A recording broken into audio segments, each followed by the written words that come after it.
কে? Happy সপ্তমী বাবা। হ্যাঁ happy. Pocket money রাখবে? না না, কিছু বলবে? তোমার একটা রেজার যদি। রেজার টু ব্লেজার সবই তো বাবার দেখছি। স্টার্ট আপ তো অনেক হলো, এবার নিজের পায়ে একটু দাঁড়াও।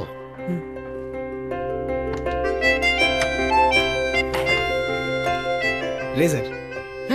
প্লেজার। কি যে গুছিয়ে রাখা ছিলি বুঝি না। নিজে বসে আছে ইউএসএ নাতনির কাছে, আর এখানে আমার অষ্টমী অঞ্জলি পাঞ্জাবিটাই হাফিস। হ্যাপি অষ্টমী বাবা। মায়ের দেয়া তোমার এই পাঞ্জাবিটা পরে আজ আমি অঞ্জলি দিই। সকাল থেকে তো এইটাই খুঁজছিলাম। তুমি না হয় এইটা পরে অঞ্জলি দাও। আমার নিজের পায়ে দাঁড়ানোর প্রথম গিফট।